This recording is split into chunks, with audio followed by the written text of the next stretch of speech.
tous, c'est l'heure du Flash Info. Merci de nous suivre sur RTI 1.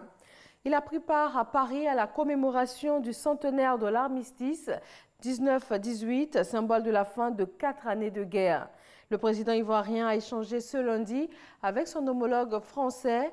Les présidents Alassane Ouattara et Emmanuel Macron ont parlé des relations historiques et exemplaires entre leurs deux pays. Cheram Kofi Abola. Une rencontre à l'Élysée ce lundi entre le président de la République de Côte d'Ivoire, Alassane Ouattara, et son homologue français Emmanuel Macron. Le chef de l'État ivoirien a été reçu en fin de matinée par le président français pendant environ 40 minutes. Le temps donc d'un échange, mais l'occasion surtout pour le président ivoirien de dire un mot sur l'excellence des relations entre les deux pays et de saluer l'idée de paix soutenue par la commémoration la veille du centenaire de l'armistice 1918. Nous avons été là pour le centenaire, c'était un événement émouvant. J'ai félicité le président Macron pour les dispositions prises, pour son message, pour la paix. Vous savez, la Côte d'Ivoire a toujours prôné la paix avec notre premier président.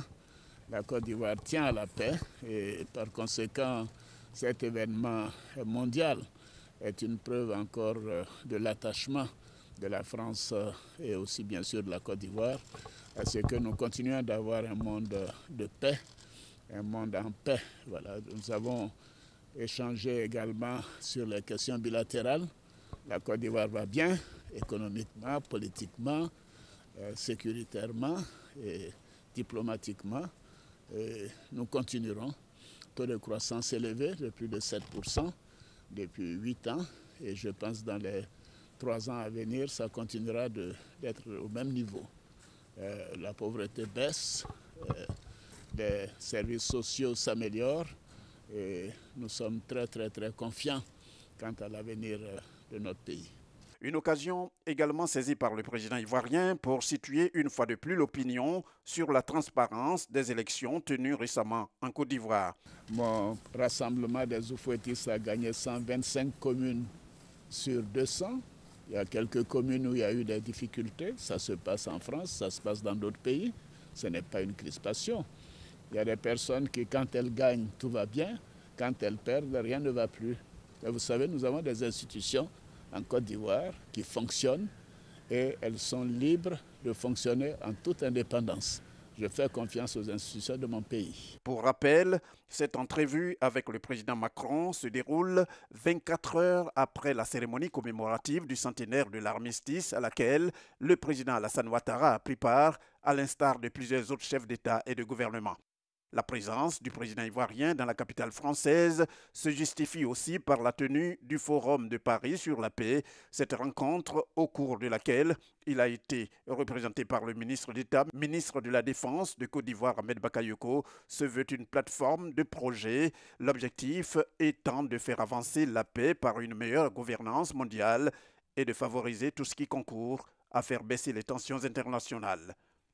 Après 5 jours de grève, les agents de santé des hôpitaux publics de Côte d'Ivoire ont repris du service. Au centre hospitalier universitaire de Cocody, le travail a repris depuis hier dimanche, suite donc à la levée du mot d'ordre de grève du syndicat Cordi Santé. Tous les services sont ouverts, tout comme au CHU de la commune de Yopougon et dans les centres de santé communautaires.